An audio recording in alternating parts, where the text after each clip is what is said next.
Okay, guys, we're going to kick things off. Yeah, so for those who are here, welcome. I just want to welcome you to the A call. Welcome to the A team. I hope you guys have had a great day so far. I hope you, wherever you're coming from, whether it's work or you stayed at home today, I hope it's been productive. And I thought it would be great to kind of give you like a brief overall, like a roundup of what we're about. So for those who are listening and they've never come across the A team before, the vision behind what we're doing. So the vision is quite clear. And we are on a mission to establish a global network of the ambitious and financially blessed. We're not a kumbaya community. We're literally about making money. That's a major thing, building wealth. Additionally, the how, we identify, nurture, integrate current and aspiring high performers into our network of online bread farmers. And by bread farmers, I'm talking about we are going online, sowing our seeds to make bread, moolah, yen, franc, if they still do it, whatever it is, whatever currency it is, we're literally about making money online. And additionally, our members, we are a family of ambitious internet entrepreneurs on a mission to know ourselves, clarify our vision, and of course, make it real. Some of our core values for you guys.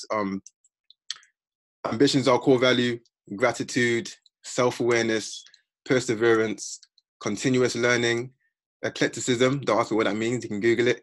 And of course, impact.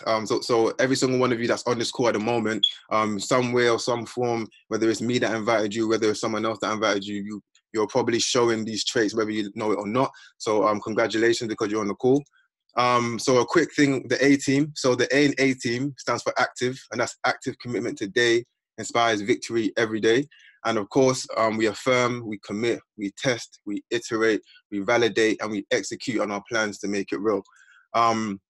I thought at this point I'll kind of have a quick plug. So we have a book club. So guys, if you guys are interested, where we share all things mindset, business, and money for current and aspiring high performers. My friend Amani will share the link in the chat. So if you guys want to go in the chat and search that, you can literally find that in the chat, and my friend Amani, he will share it. So make sure you click that link. So Amani, make sure you share that, please. That'd be great. Before I introduce Manie, I thought, let me just quickly do a little bit of brief intro. So I normally start these calls off with a quote. And the quote today is, your success hinges on your ability to get the right things done with laser beam accuracy and ferocious speed. Now, I literally crafted this myself. So if you guys see that in online in the next few years, just know where it came from. And the usual response I get from that is, okay, how can I ensure what I'm doing is accurate? The answer I give to that is that we have to go above and beyond to get accurate information and knowledge from credible sources. I underline credible there, guys, because as you know, we live in an information age where a lot of information is shit, forgive my French. And another response that I get is, how can I get the right things done with speed? And the answer to that is, of course, join the A team. However, I'm not going to push that on you guys right now. We'll say that for another day. I hope you guys enjoy the call. And we'll talk about, if you want some more information about that, you can message me directly, or you can email me at admin@Karun, and Layla will also sort that out. So now, before we get started, and before I introduce Manie, please, guys, if you can block all distractions, that would be great. So Amani has shared the link to the book club stuff, so you guys look at that. So block all distractions. And for those who stay to the end, you will be getting a 1-hour free Shopify training by Manie. So please stay to the end, listen to everything. And yeah, I know you guys enjoy hearing my voice as well. And for those that don't, you lot are haters, but it's not, it's all right, it's all good. And yeah, so before I introduce Manie, I'm gonna unmute Manie quickly, 1 second. Give me a moment. Okay.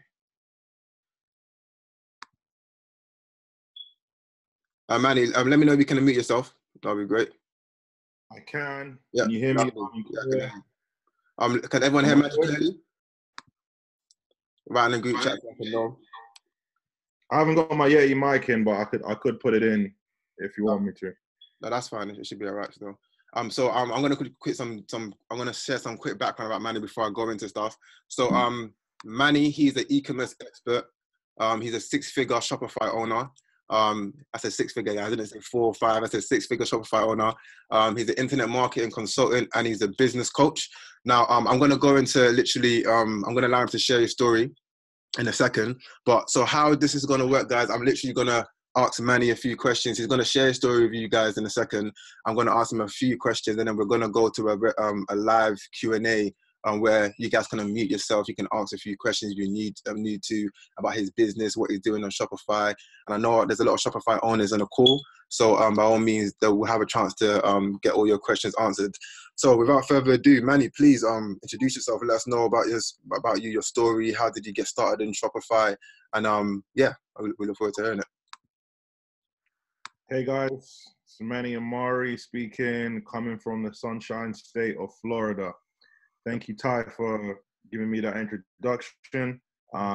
So I got started in e-commerce in 2015.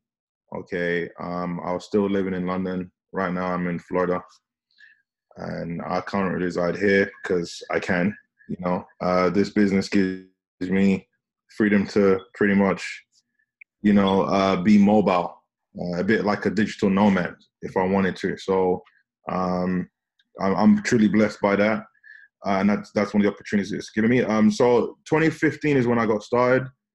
I started in the Teespring era, when Teespring was the craze. If you're not sure what Teespring is, it's a site that sells t-shirts, hoodies. At the time, it was just t-shirts and hoodies, literally apparel, nothing else. And you could. So what Teespring allowed you to do was, because they're already based here in the States, and they had multiple, the logistics of being able to fulfill orders pretty quickly was at their fingertips. And they could produce print-on-demand, goods pretty quickly as well. So at that time when I got in, all you had to do was just literally run the advertising, be the middle person. You sell it to that person. Teespring will do the back-end stuff in terms of fulfilling to the customer, following up with them, customer service, they'll handle it all. You just take your cut in between, and, that was it pretty much. Okay. 2016 is when I started diving into Shopify, and the trajectory of things just took off, because with Shopify there's a lot more room to, a lot more than just t-shirts and hoodies. So just imagine if everyone was doing t-shirts and hoodies, the Facebook newsfeed, we're all fighting for engagement, reach and stuff in the Facebook newsfeed, and all of a sudden, a few people break away to Shopify where we don't have to just sell t-shirts and hoodies. We could sell other items, anything pretty much, anything that we could potentially drop ship. I mean, like, you wouldn't want to do a snooker table, because a snooker table, the logistics of that is very complicated in terms of shipping wise. It's going to be really expensive.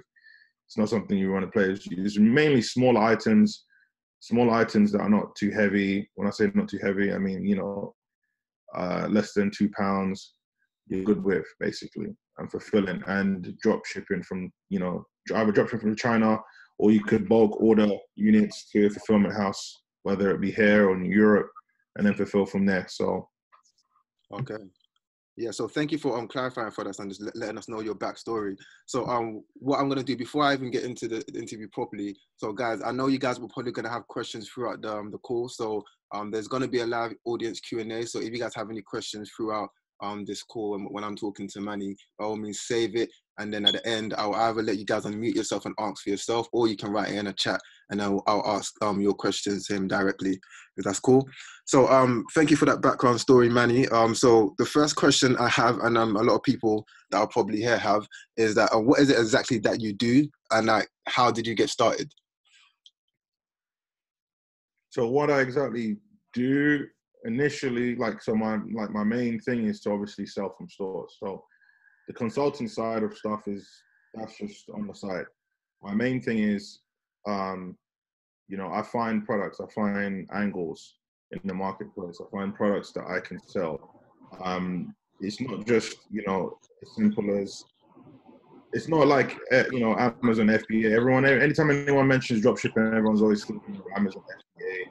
Amazon FBA is cool and all, but, you're playing on their terms, you're playing by their rules, and if they want to knock you off that spot, that position that you get. There's a lot of static in the background, Ty. Can you? Yeah, I saw it out. Sorry about that. Yeah. So like with Amazon FBA dropshipping, to simplify the question you just asked me, what I do is I'll find, unlike Amazon FBA, you're playing by their rules and they can knock you off that spot, the position you obviously align your offer to. Whereas with Shopify, you're in control. You have that database. That is your customer database. That's your business. If you want to sell it on or pass it on to your kids, you can. Unlike if you built a store on Amazon, that doesn't belong to you. That's not your customer database. The business might belong to you, but essentially you can't take those leads. Okay, Amazon make it really hard for you to extract those leads. So with Shopify, I have a lot more control. And what I do is I'll find products that I can position well, and then I run as much traffic as I can to that offer, and keep it going till it completely tips out, because they eventually tip out. Someone might ask, so what's the longest campaign you've ever done? It was about nearly 6 months. It was like 5 months and a few weeks. Okay. That was actually very surprising. It's interesting when I don't know, like I've never experienced that kind of campaign before. This was like 2 years ago.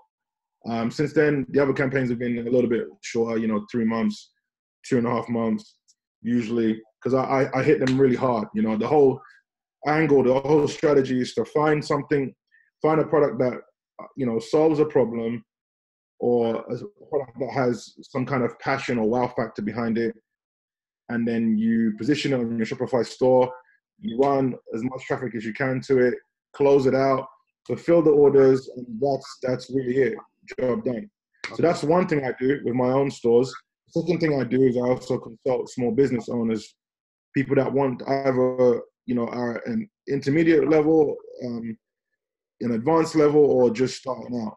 And I teach them how to basically go from 0 to, 5 figures, 6 figures. I've even got students that have done 7 figures in less than 12 months with this stuff.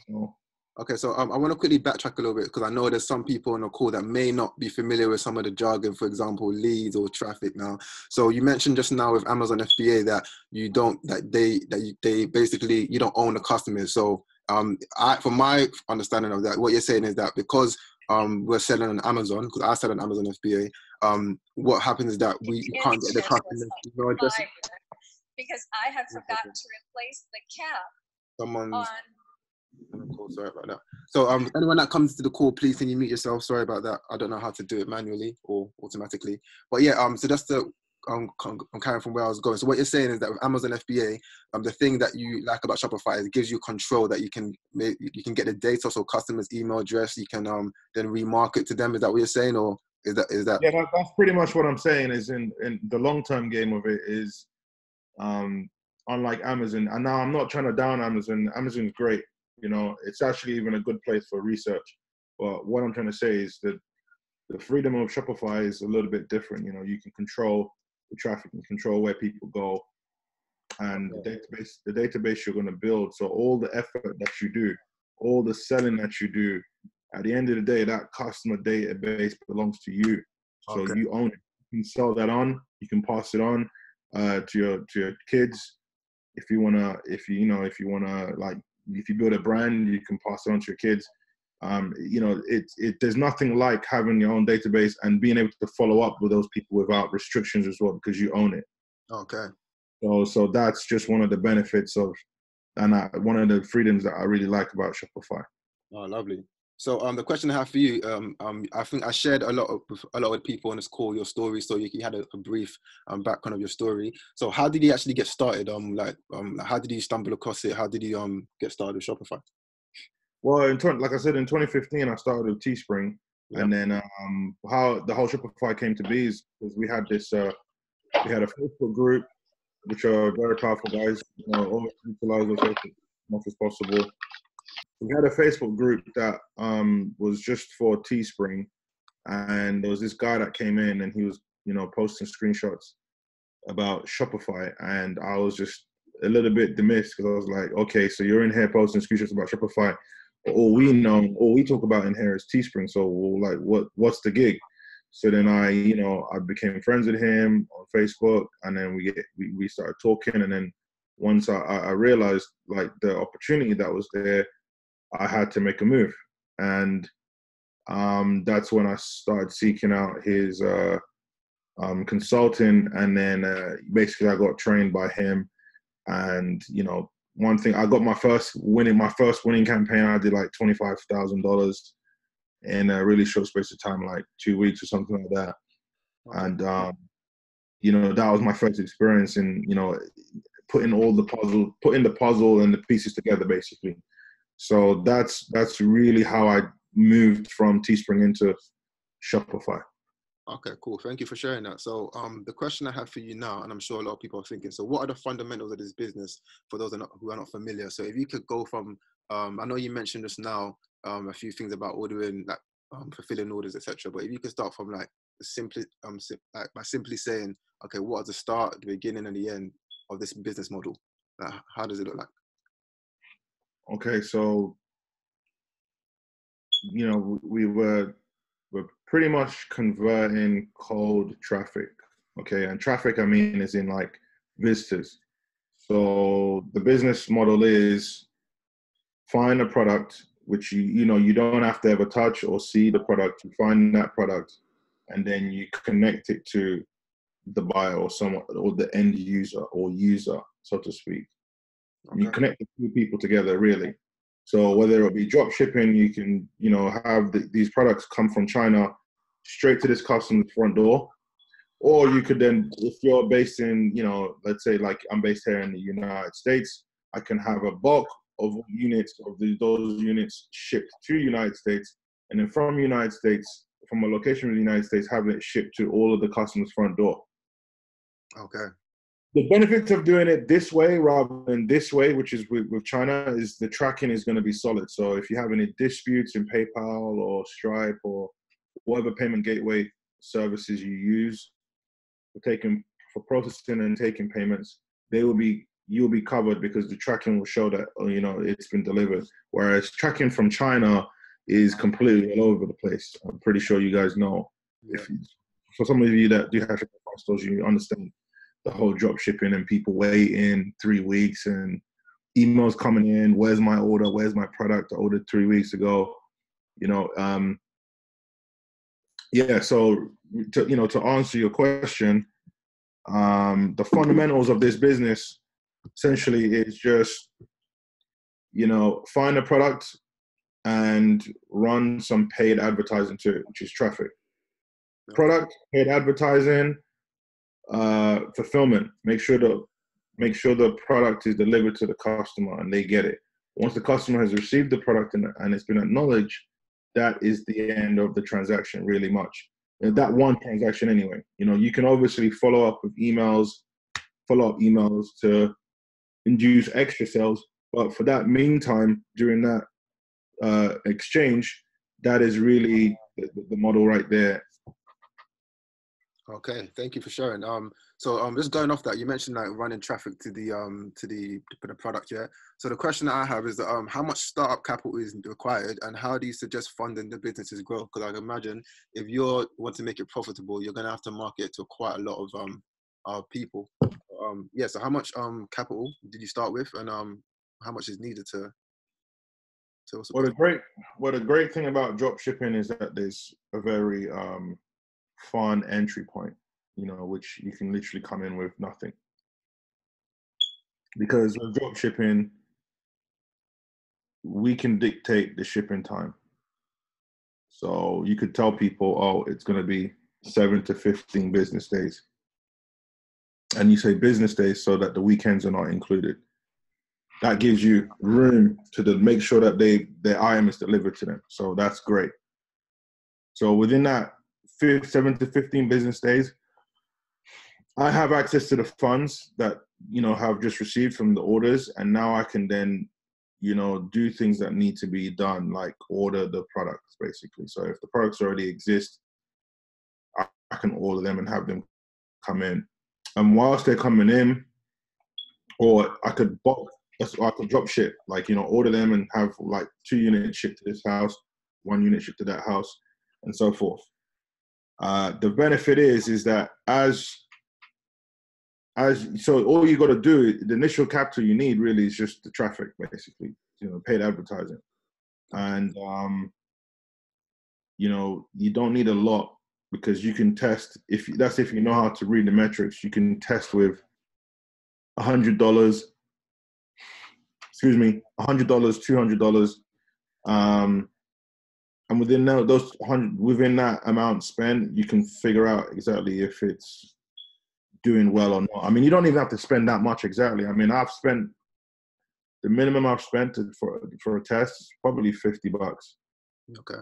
$50, yeah, $50 is more than enough to like validate an audience and see if there's any traction. Okay, cool. At this point, I just want to kind of interject and let everyone know that's listening. So, for those who have just come, I've said that if you guys stay to the end, I'm going to give you guys a free gift. So 1 hour of free Shopify training. So all of the stuff that we're talking about right now, Manie's created a video where he goes through a lot of the stuff that you guys are probably thinking. So stay into the end and you can get that. Before we go to the next question, I didn't finish clarifying that. So what happens is, so let's say I'm testing with $50. And then the velocity of sales pick up or I break even within that dollar spend. Now, all of the money that's coming in from the sales, I now have access to it and I can do things with it. So I can order more units and I can pay for the traffic, pay for the paid advertising. So now it's not really my money I'm using to cover the costs and stuff. It's more of the money, the revenue that's coming from the customers. So you can see how easily one can tip the scale from, oh, okay, I don't have enough money to pay for paid advertising.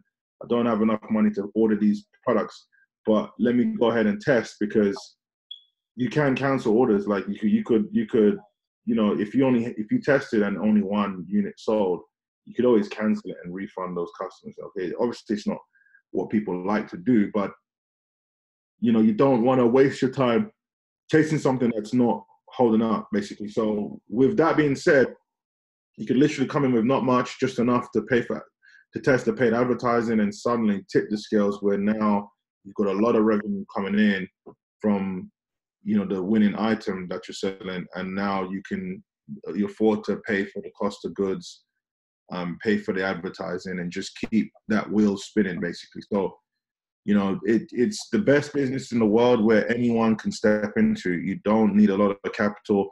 You just need specialized knowledge and know-how on how to maneuver. That's pretty much it. Go ahead, Ty. Perfect. Thank you for clarifying that, man. That made a lot of sense. And by the way, guys, so if you guys do have questions for those that just came in, please write them down or save them, and you can write them in the chat during the Q&A at the end, or you can unmute yourself. I'll let you unmute yourself and you can ask questions at the end. My question following up from that is, so how do you get your products in front of so many customers, and how do you know that these products will actually sell? How do I know? So how do you get your products in front of so many customers, and how do you know they will sell? So how do you know these are winning products? So there are different ways you can do it. You know, you go Amazon, you can go in there and look at reviews. Reviews give you a good indication. You want to use sites to see, you know, what people are selling, like Etsy. Etsy is a good one as well. On Etsy, you can look at the reviews and see what, you know, the frequency of the items that I've sold. What I like to do is I like to do lately, I would say this year anyway, I've been focusing more on custom products.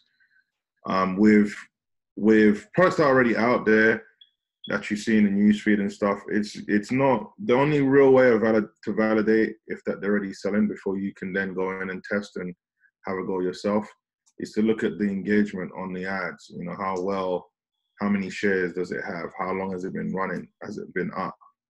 You know, how many comments have come in? Those give you an indication of like if they're still running paid advertising to that thread. And if they are, then clearly it's a winning item, you know. So you're getting fresh new comments every 20 minutes or so. But with the more custom approach, it's definitely a lot more easier. I mean, you can just, you know, look on places like even eBay. You know, if you go to this advanced search and click on sold listings, you can actually see the live sales as they come in, they're rolling in basically for the platform, and see if you can see how the consistency of what is being sold. And with that being said, you then take that knowledge and you just model it, basically. So the idea is to look at what's currently being sold and then look at how you can make something similar. Okay, not exactly carbon copy, just something similar that, you know, would go down, something similar that, which is very similar to what's already selling. Okay, so, and that's how I like to do it lately. So there is less guesswork in working out if something's gonna do well or not. Again, there's no guarantee. There's never no guarantees. But if you can make the item very closely related to what's already selling, then it's a very high probable chance that you will, that item that you're going to promote is going to do well. Does that make sense? Yeah, that makes sense. So what you're saying basically is that you don't want to reinvent the wheel. You want to see a winning product and reverse engineer that process or that product, or find something that's a little bit similar and say, instead of me doing all of this like reinventing the wheel stuff, let me just figure out what's selling by doing some background research on eBay, Etsy, and some of the other stuff you mentioned, and then using that as a way to go about it. Is that what you're saying? That's exactly what I'm saying. Yeah. Perfect. Okay, cool. Thank you. So I'll move on to the next question. So the next question I have for you is that, so we have a lot of people on this call that have e-commerce businesses already. So for those on the call who already have e-commerce businesses and do not dropship, what advice would you give them for growing their brand and revenue with paid ads? I know that you're a specialist at paid ads. So I know. He's in this call right now. Let me just quickly check. So William, he has a wristwatch brand. I know a woman here has a Afro hair brand as well, and there's other people that sell different things. So what would your advice be with that? To improve their brand with paid advertising, in terms of their revenue streams and stuff. Sorry? In terms of like, so you're talking from a very dropshipping perspective, but for people that have existing brands that don't dropship, what would your advice be with regards to paid ads and increasing their revenue streams? Just more leads. They could run lead ads all day long because lead ads are really cheap. Okay, so could you clarify what just leads ads are? Sorry? Could you explain what lead ads are? Yeah, it's one of the objectives inside of Facebook ads. So when you if you go to business.facebook.com, that'll take you to the backend area of your Facebook account. And in the backend area, you can actually run advertising and do a bunch of different things in that arena, but it's mainly for advertising. And one of the objective style ads you can do is called lead ads, FB lead ads. Okay, with those lead ads, you can build up, you know, like an insane amount of leads. And then what you do with those leads is basically follow up with them and push them towards your brand. And that's how you're going to build up your customer base pretty quick.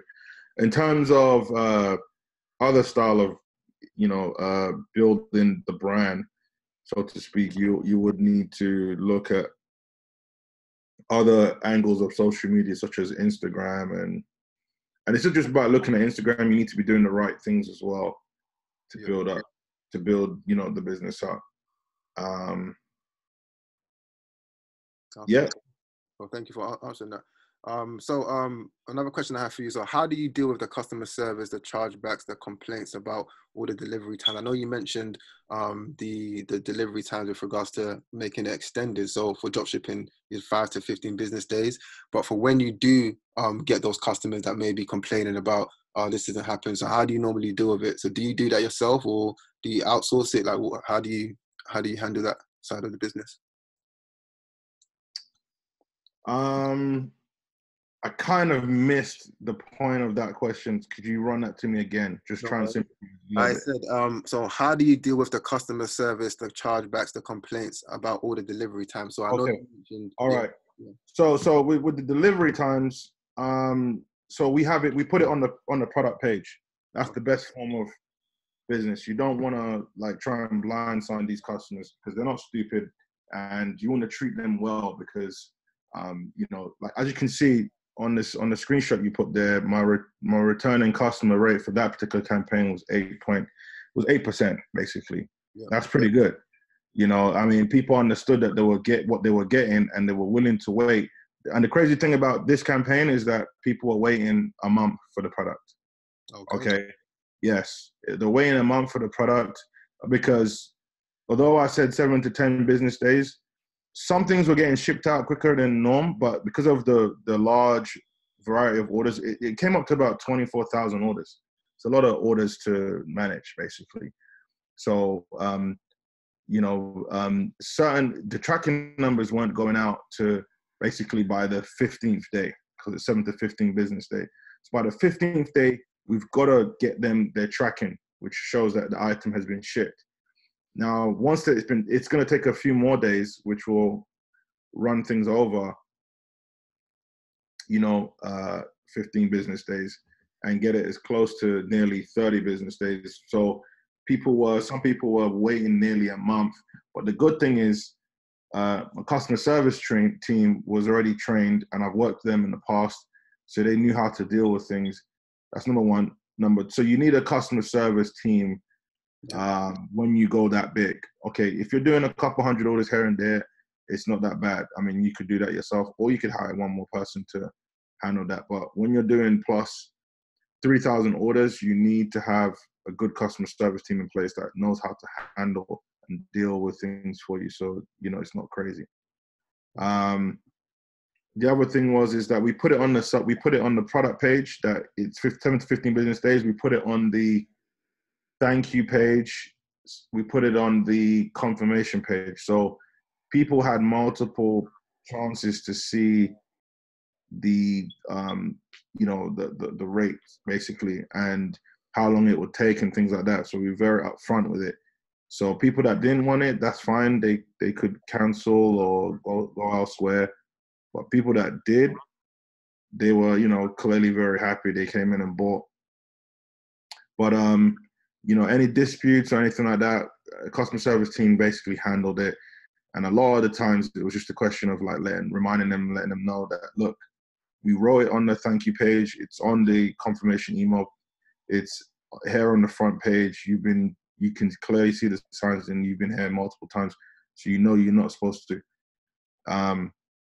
You're not supposed to like email us and, you know, just go with the usual, oh, where's my product? Where is it? Where's this item?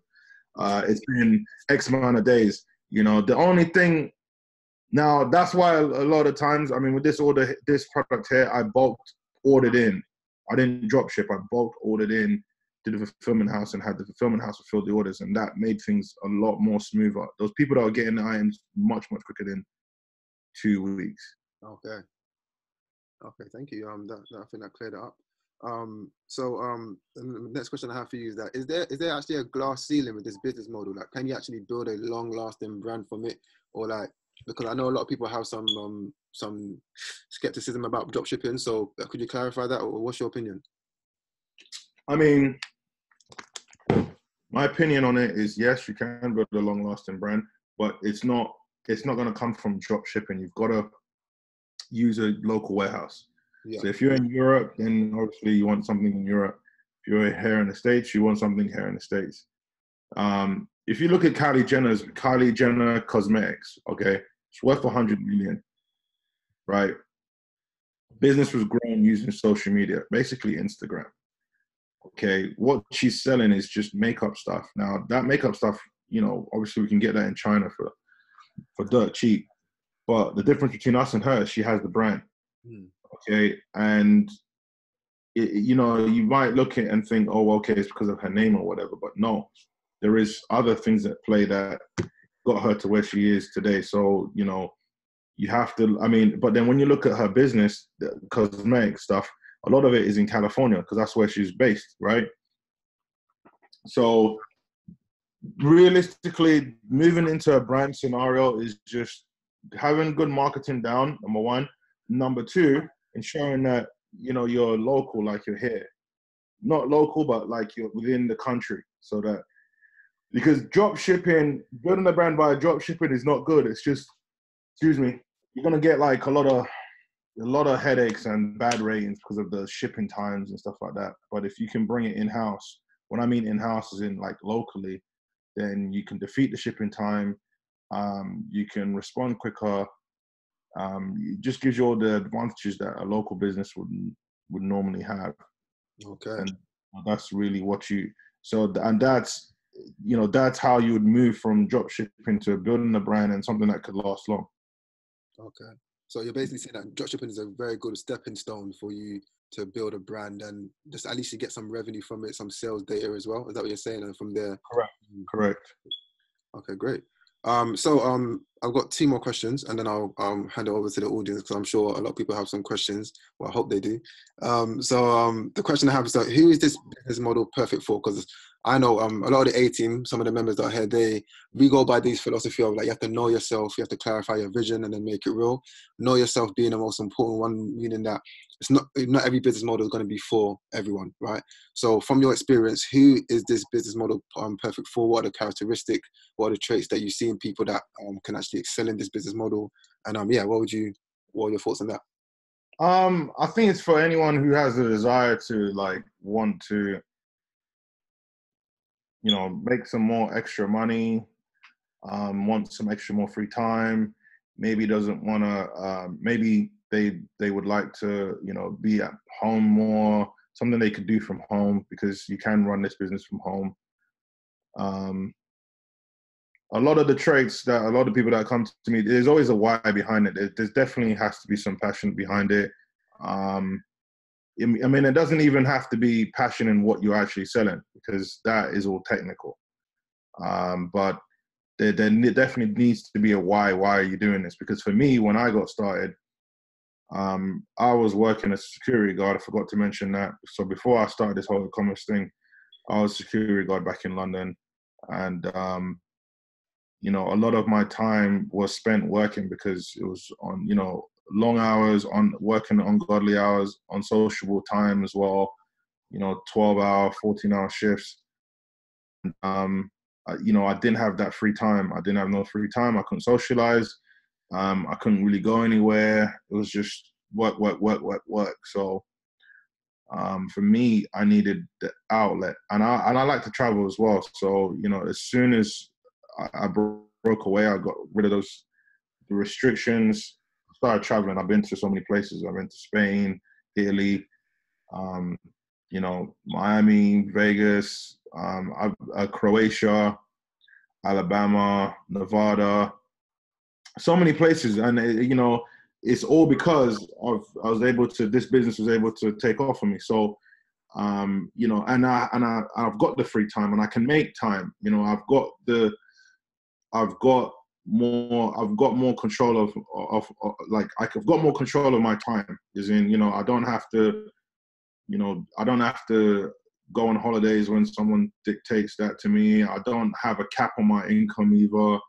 You know, if I want more income, I just got to, you know, put more offers out there, really. So I think I got that question. yeah, I think that. Yeah, the only thing is, you mentioned all these countries. You didn't mention Nigeria, bro. What's going on? You didn't mention Nigeria. You know what? I have. It's been 5 years. I need to get my passport renewed. Yeah. My passport is expired, so that's why I haven't been back home yet. But I'm due. So hopefully, I'll guess probably either close to the end of the year or next year. Definitely next year, because as soon as I go back to London, which will be probably late second half of this year, I'm going to come back to London. That's when I'm going to go to the embassy and renew my passport. So good luck with that. That's the only reason why I didn't mention that. But yeah, I need to go back home. But I'm talking about places I've never been to before. I've always wanted to go to Spain.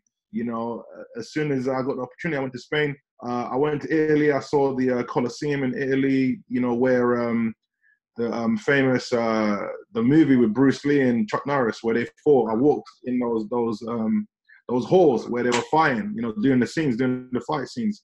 You know, I mean, like, even Croatia, I never had any, you know, desire to ever go there, but due to the business and everything else, I got to go there and experience other cultures and travel. It's just amazing when you get to experience other cultures and see how other people are living, and you can learn so much. So I mean, a lot of that came from my desire of trying to break free from my chains of the whole 12-hour, 14-hour shifts. And it really came from this business because the entry point is easy.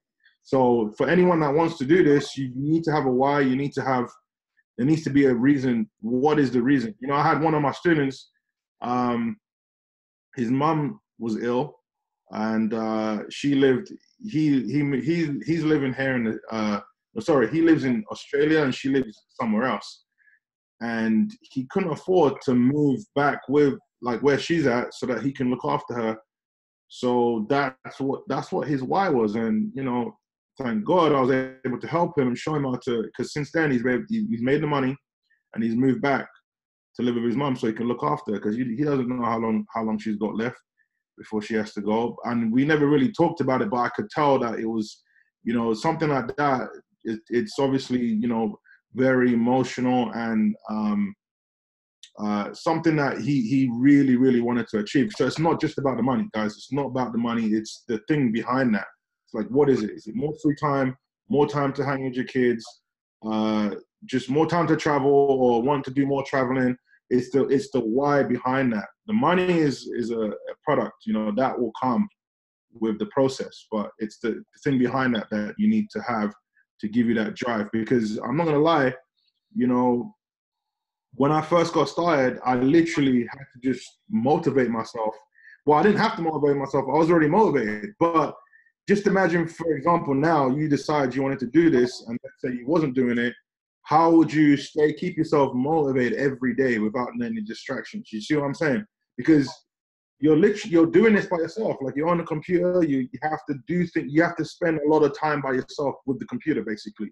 Not everyone is good like that, you know, to sit there for 2-3 hours figuring out how to upload, you know, products to the store and add descriptions and, you know, oh, I need to research and watch this video on Facebook ads. And it's a lonely process, believe it or not. But if you're driven and you can, you know, keep out all of the noise and, you know, make sure your Facebook newsfeed is on, your Instagram, everything else is shut off and on mute, your phone's on mute, and you can just block that time out and focus, then I don't see why no one else can do it, because I'm not anyone special. You know, I never picked this up on my own. I'm not a genius when it comes to this stuff. I just figured out I knew that there was money being made here, and I knew there was other people doing it. I just needed to find someone else that I could align with, someone that had the skills already that I could cultivate from.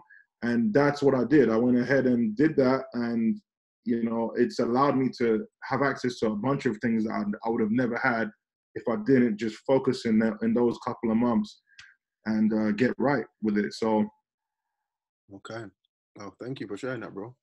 And yeah, so my last question before I go into the Q&A, I think we're doing good for time. So like you mentioned some of your coaching, so do you have any training, any courses, any content that people can get their hands on or something like that, or do you do that? Not really. I don't advertise for consulting. It's literally just people reaching out. I get a lot of people just reaching out because I post, like, I don't advertise for it, but I do post in some of the Facebook groups out there. And I haven't been posting like in a while now, but I'm talking about like just over a year ago, I was active in some of the Facebook groups. And what happened was, as I post a lot and give off a lot of value, people then reach out and say, hey, can we talk? Can I discuss something with you? And then it would go from there to, you know, I'd have, 4 people like really knocking on my door, asking me to help and show them and teach them. And then eventually, because at first, I had the first couple of people ask me, and I was just like, hold on, I'm not too sure about this. I know how to do what I'm doing, but can I teach it? That's a whole different ball game in itself. So I was just like, okay, well, eventually I gave someone a chance, and things went well. And then they told some other people, and then soon, I had a line of people lining up trying to work with me. So I do have that video training that I've already given Ty. It's like over an hour long. I showcased some of the strategies. I'll answer some Q&As in there as well. So, and I think it's everyone that's watched it has found it very helpful, and there's a lot of value in that video that I'm sure Ty will make available to you guys.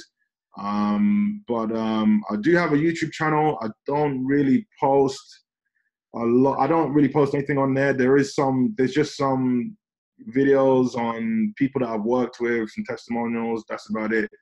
But the video that I've given Ty, which is actually not on there, will definitely give you guys more than what I've been able to share here today. In terms of like, you know, I can like on the actual video, I screen share. You can see my screen. I go through like a diagram that I laid out for my funnel, the one I did these numbers on, and I explained some of the tools and apps and stuff that I use to kind of like bring it all together. So I think you definitely get a lot of value watching that video. But right now, if you're still engaged on this call, right now I'm open to, you know, doing a Q&A where if you do, whatever questions you do have, I'm happy to answer them right now. Perfect. I can't lie to you, that's a perfect timing because that's exactly what I was going to say right now. So, guys, I'm going to give you guys the opportunity. If you guys want to ask any questions or you're a little bit shy, you can by all means send it in a chat. I'm going to unmute Miriam. Where is she? And she can, 1 second. I'm all over the gap. 1 second, guys. Give me a second. Okay, cool. So Miriam, if you can read some of the stuff in the chat, that'll be great. This is from Joyceline, I think that's how you pronounce it, but she wants to know over what period are those screenshots? Oopsie. I think that's what, yeah. Oh, Ty, you actually cut it off at the top on that screenshot. If you scroll at the top of that one, it's actually October the 7th, 2008 to November the 30th. But that campaign didn't finish till January this year, 2019, the 17th. Why did it finish in the 17th? Well, it just started, as you can see that line, if you look at the second screen where you've got the online sessions, you can see the line kind of tippering out. Yeah, well, it like I kind of gave it a bit of a push again, and then it started dipping again. It's just the way it is. You know, certain campaigns, you know, they will have like a good push at the start, and then interest will eventually die down. It's just how it goes when you're running traffic. Now, I managed to push it all the way to the end of January, and then I shut things off. Why? Because I could have continued it, but one, I wanted to fulfill all the orders because they were just piling up. So fulfillment, keeping track of making sure fulfillment is being handled, and you know, customer service reps are communicating with the fulfillment timing, very important, so that, you know, you don't get those disputes, because the last thing we need is for people sending disputing transactions because they're not receiving their items. So it's a combination of keeping everything clean. Like, you know, I'm always like, okay, we've made these orders and let's fulfill them now. That, you know, the reason why I shut things off end of January was because February was, see, the only thing about this business it's not so much of a negative, but it's one of those things where if you don't prepare for it, then just don't bother doing it. And that's Chinese New Year.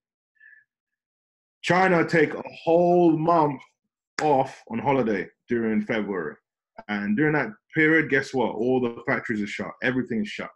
Okay, so if you haven't ordered beforehand, you know, bulk units to kind of like keep whatever you got going, advertising going, then you're gonna just basically shoot yourself in the foot, because that will just crumble. Where, you know, you're gonna get hella disputes, and then you've got, you know, you might even get payment gateways shut down. I've seen it happen multiple times. So for me, it was just once the rush of sales came in and we started fulfilling. As soon as I saw it end of January, I was just like, do I want to go into February with knowing what's going to come and putting my customer service team under stress? No. So let's just shut it. Let's just pause, take a break, and then as soon as they all come back, which will be the first week of March, then we'll continue again. And that's what I did there. Okay, man. So what we're gonna do? So there's a few more questions I can see. Just for time's sake, I think everyone. If anyone has... Sorry, actually, I've seen a question. Sorry, can I just interrupt you there? Because I still, like, Joyceline is, she added extra there. She said, when you gave it a push, what is a push? I mean, traffic. So I'm paying for advertising at this point, and like the first 2 weeks, I was, I started off, with $300-400 a day, and then I moved up to $3,000 a day, and I moved up to $17,000 a day, and then it's, what you're doing is you're looking at how much you're spending, and then the revenue, and then you're working out what your margin, your profit is each day, so you can keep track of things. And then by the time you get to a point where you're looking at your margin. So I was, my margin was going up, and then it was going down, and then it was kind of steady. But then once you see that line where, like, after the 12th of November, it starts tippering down, then you got to be careful, because you don't want to spend, you don't just want to break it. I don't want to spend, $8,000 and I'm just breaking even. That doesn't make sense. So I've got to cut the ad sets. Inside of Facebook ads, you've got these ad sets, which is how you know where to run the advertising to, because you run advertising to interest. So let's say I was selling this bottle of grape juice by Ocean Spray. Okay, I'm targeting people that like grape juice. So the keyword grape juice is what I'm running advertising to. I could be spending $300 just running to that one keyword in one ad set. Okay, so Jocelyn, when I say a push, I'm doing things like duplicating the ad sets, duplicating the campaigns, running to different interests, running to lookalike audiences. There's something, that's a term that you will learn once you start getting into Facebook ads. But all I'm doing is I'm just trying to find different pockets of people to hit with my advertising so I can drive more sales. So I'm trying to get the ad in front of fresh new eyeballs to get more clickers, because basically that whole campaign, I reached 10.9 million people in total, okay? Out of that 10.9 million people I reached, a small conversion of those people visited the site, okay? That small conversion of people that visited the site, another small conversion of those people actually bought, okay? So the battle is to try and get fresh new eyeballs, because eventually, it's like banner blindness. Like when you're watching a TV show, when the adverts come in, do you even remember what the adverts were? Because you're not really paying attention, because you kind of switched off at that point. So same thing with Facebook ads. You've got to try and, after a while, it starts off fresh, but then after a while, you might be hitting a lot of the same people you've already reached, and they're not responding anymore. So you need to try to find new pockets of people to hit so you can get that conversion of people that are going to click through, and then the other conversion of people that are going to actually buy it. I hope that made sense, Jocelyn. Yeah, so quickly, we've got a few more questions here. Just for time-wise, and I can't lie to you guys, Arsenal's playing right now, and Champions League final. I'm not rushing it, but we're going to finish this. Time-wise, we're just going to answer these last few questions here, and then I'm going to round up the call. And again, guys, I'm going to send you a lot of value afterwards as well. So if you can just answer, can you see the chat? Can you answer some of the questions that I think Callum got a few questions and William got a question? Sure, I can go into it. So you spoke about fulfillment house. How would that, Callum asked, you spoke about a fulfillment house. How would that be set up, and what type of costs are involved in that type of fulfillment? A lot of fulfillment houses will just charge you fulfillment costs. So there's a site called Dollar Fulfillment, literally Dollar Fulfillment. That's for the USA, okay? And they will fulfill anything over a certain amount in weight. Like, it's got to be smaller items like necklaces or just anything that's small and doesn't weigh a lot. Okay, they will do that. They give you a list, their pricing list. You got to fulfill a certain number within a month as well. If you go under that, then you've got to pay a certain quota. It's just the way it works. The fulfillment house that I use here locally, all I have to do was literally just go into the fulfillment house. Like, literally just drove there. It's like 15 minutes from here, where I live in Tampa.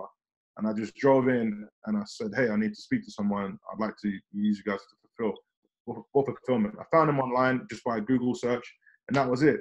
I found a fulfillment house in UK just by doing a Google search, communicated with them via email, eventually spoke to the manager, and then worked out a deal on how much it would cost to fulfill my units. That was it. And then all it is a question of giving them access to your Shopify store, because inside of Shopify, you can set up accounts, and then you just set them up on an account, restrict what they can look at. So I don't want them looking at my numbers in terms of, these screenshots, what you can see here. They don't need to see that. All they need to see is they need to have access to the orders, access to the customer information. That's it. That's all the system needs to have. And they can then see all the orders coming in, and they can fulfill it. And as they fulfill it, their system should be able to send the tracking information through automatically, so you don't have to do anything. It's like literally hands off.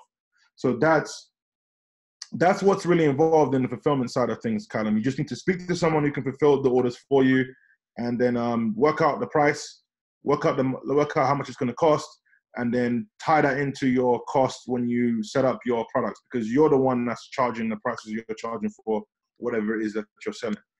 All right, Charlene Gradison, hopefully I didn't pronounce your last name incorrectly, asked, what would you say make the perfect ingredients that make a great campaign? Etsy seller, for example, in brackets. What makes a good campaign is definitely a product that something unique, okay? Because again, this product here that these numbers you're seeing here they're not typical. I mean, I've seen people do numbers like this. I know people that I've trained people to do numbers like this as well. But when I say they're not typical, I mean from the Facebook ads perspective. Because if I showed you how much I was spending within the first 2 weeks, I'm pretty sure I'll blow some of your minds right now. Because, okay, so what happened is I was first. Okay, so with this campaign, I was first to the pie. I was the first one to grab the pie and get a slice of it, because it was a custom product that I made. Okay, so one, there's exclusivity. It doesn't exist anywhere. Okay, no one else. You can't go on Alibaba or AliExpress and find it. It doesn't exist anywhere. So I'm the only one that you can only get it from me. So when they see it in the newsfeed, people are like, wow, it's amazing, it's great, they love it. And then some people out of that group will think, oh, let me go on eBay, try and find it. They can't find it. Let me go on AliExpress, try and find it. They can't find it. So the only option is to buy it from me, because I'm the first one. When other advertisers, because you're going to get competition, and competition is just part of the game, guys. Do not be afraid of it. It's actually good. Where there's competition means that there's disposable income, okay? So the competition will see my ads, see my product, and they'll be like, oh, wow, okay, cool, that looks like it's doing well. Let me try and hop onto that bandwagon. They go to AliExpress, doesn't exist. They go to Alibaba, doesn't exist. They can't copy me because I'm the only one. It's a custom product I made. I'm the only one with it. So it's instantly, once you have that exclusiveness and you have something that's hot that people want, the sales are going to explode, and it's just going to be crazy. Like, you're going to just clean up because you're first. So I think that makes a great campaign, Charlene. That's what makes a great campaign. Being first to something that's exclusive that people want. Callum asked, what is the best way to learn about driving traffic in the correct places? There isn't a best way.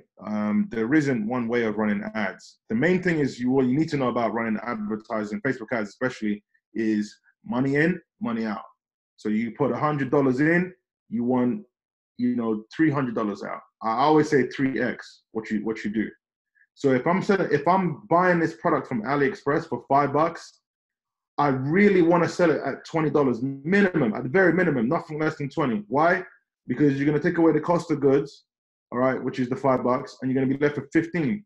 So 15 is your margin. It's really tight, because the cost of goods. So we've taken away the cost of the product, but we haven't taken a CPA, the cost of acquisition.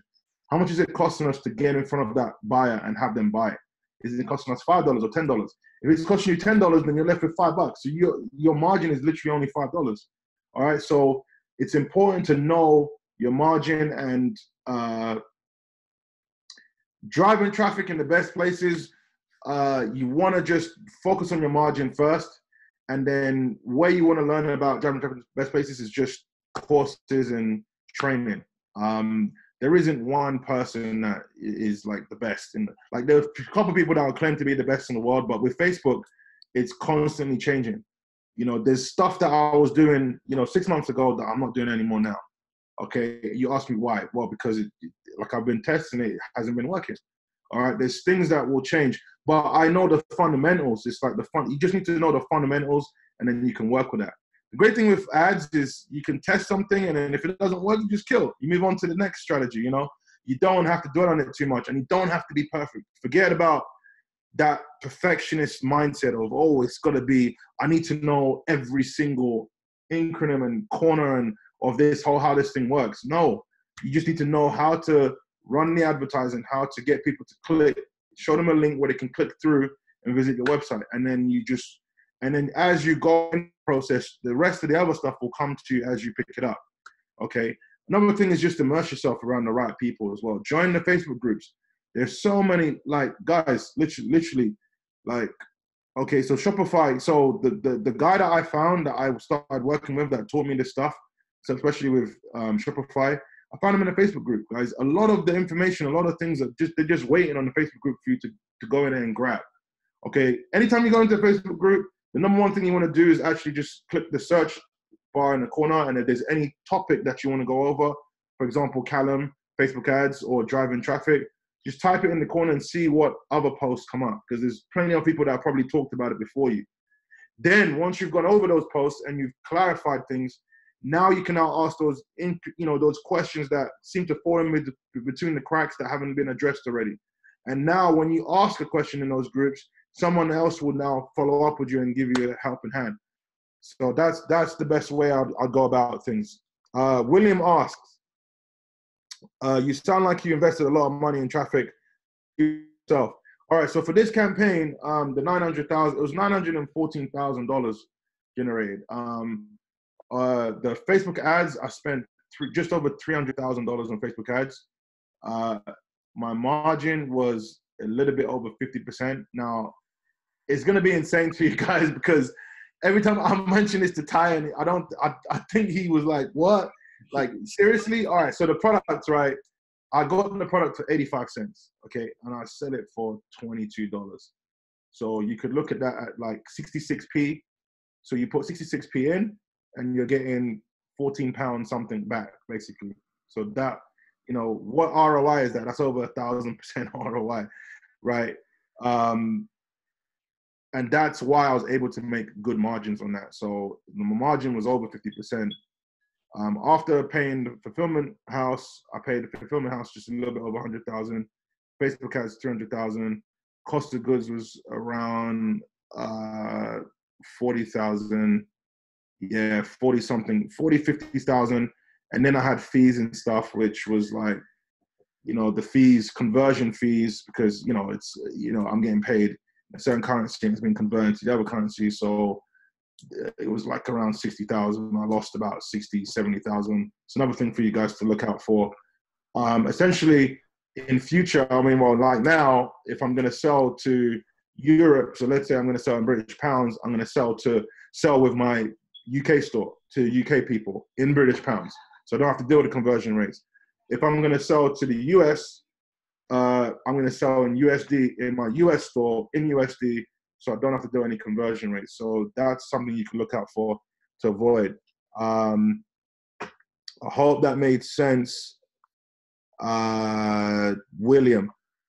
So I paid once I paid the Facebook ads, paid the cost of goods, paid the shipping, paid the fulfillment house, paid my staff, because I had like 8-9 members of staff for the customer service reps. Then the rest was all mine, basically. So, and then obviously I got to, pay tax, and then after that, then the rest is all mine, pretty much. We'll make Mark's the last question. So we got one more question at the end there. So Mark, what method would recommend for selling products that will mostly sell in the US, even though based in the UK? Spotify. Spotify is the music app. Shopify is the app you want to be talking about, Mark, there. Shopify with the US fulfillment, or Amazon FBA or others. Again, if you want to talk Amazon FBA, I'd leave that to Ty. Ty's already doing that. He knows that very well. If you want to talk about Shopify, yeah, no worries, Mark. I know. It's okay. Everyone makes that mistake. If you want to talk Shopify, then come talk to me, because that's what I know.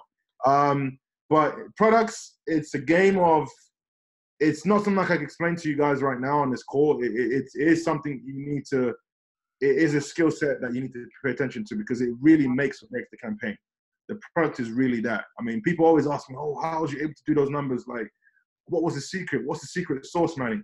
There is no secret sauce. It's just knowing, understanding, like you can see with certain tools online, you can see where the value is, like what people are buying. And then, especially with something I made that's custom, it allows me to kind of like play with, you know, if I know people are buying these new Nike, these new Nike trainers, right? Okay, I just bought these recently for like $200, $190. Okay.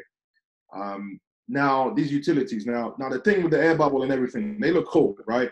Now, if I was gonna make my own pair of sneakers, they call them sneakers here, or shoes, you know, crepes, as we say in London. I can make something that's very similar to this, okay? Something with air bubble in it. Obviously, I can't use the logo because I don't have the trademark rights to use that logo, but I can make something very similar to this, right? And target the same kind of people that would buy this kind of shoe. That is what I'm talking about when I say custom, because, you know, you have the ability to mold whatever it is you're making with a manufacturer. So that gives you the advantage. But in essence, the main things that need to be the backbone and intrinsic to the idea of what is good and what will sell with people, whether it's US or UK or Europe, is that it has to be something that it can either be something that solves a problem, because solve a problem products really hit hard, really well with people. If it solves them, because it's a pain point, you know, they're suffering somehow. There's something that's bothering them, whether it's a mother with kids, a toy that helps their baby, or something that there's a pain point that they need to solve, okay? Those products do really well. The other product is passion-based, okay? Like, you know, people don't need $200 pair sneakers, okay? People don't need $200 pair sneakers, but, you know, and I have quite a few of these Nikes, all right? But I like buying them because I like the Nike, I like the design, I like, you know, it's just a passion thing. I love the brand, I love the comfort, the feel of them. They don't really solve a problem, but the passion behind, you know, wearing a lot of Nike. I mean, look, I got a Jordan shirt on. This is obviously, and then I've got Jordan track. I've got Jordan, what you call it, 3/4 length shorts on. I like the brand. It's passion driven. Okay, so those are the two things. As long as you keep one of the two in line with whatever it is you're going to try and promote, then you should be in a good space. The other area of things is more research based. But again, to Mark, it's not something I could just cover within a discussion. It would be something I'd have to show you for you to like really get. I hope that answered your question. Yeah, thank you, man. I really, really appreciate it. So, Manie, thank you for jumping on the call, man. I'm sure that a lot of people got some value out of it. I'm gonna share some of Manie's training with you guys after the call as well, guys. So don't worry about that. So you guys are still on the call. Please wait. Unfortunately, I'm not sure if someone has another question. We're not going to be able to ask any more questions. I said thanks. That's cool. So next week's call, I'm just going to let you guys know we have a call next week, and I have one of my very good friends. Her name is Linda Mbagru. That's going to come and give you guys a presentation as well. I'm going to play the promo for the call, so if you guys can listen to that, and I'll wait on this bit and go from there. Hello, the A-Team. I'm Linda Mbagu, and I've been asked by Taiwo to deliver a talk to you guys on the 18th of April, and I'm really looking forward to it. So I thought I'd record a video just to give you a little bit of a glimpse, just a little bit of a sprinkle into the world of Linda, so that you can understand a little bit of my background and what I'm going to talk about before we actually get acquainted. Just so that if there are any questions that come up immediately, you can start simmering on those and we can have a really focused and engaging conversation when that time comes. So, my story. I will start from my business journey, seeing as you guys are all trying to fulfill all of the goals that you have. I started my business journey at the age of 25. I had been given an ultimatum at the job I was working at, and I had just become single after I walked away from my wedding 4 months before the day, but that's another story. fast forward on, I was living in my car. I became homeless. I was only homeless for 3 weeks. So I was living in my car, but I made the vow that I would never, ever, ever work for anyone again. Until this day, I haven't. So I've kept my word. So I went from being homeless, depressed, and suicidal to growing the business to a multi-million-pound business with 14 staff and an office in Tottenham Court Road in under 4 years. And the thing that I attribute to that was my commitment to doing the inner work. And I'm sure you've heard that bounced around a lot of times, but I truly threw myself into my spirituality, started to understand how the mind works, really focused on my personal development, because I was committed to releasing the limitations that were kind of keeping me trapped and stuck and producing the same results over and over again. And by working on those things, I was able to transform my outer reality and produce the results that I shared with you. So this stuff works. So yeah, I will be talking about that, going into more detail about my journey, answering your questions, sharing some tips and tools. And yeah, I really, really look forward to meeting you guys. And in the meantime, enjoy life. Speak to you soon. Yeah, so guys, yeah, please make sure you come for that call next week. Invite your friends. You guys have the invite link, so you can send them that. And free training as promised. I'm gonna send it to you at the end of the via email. I'm not gonna hide it from you guys, I promise, don't worry.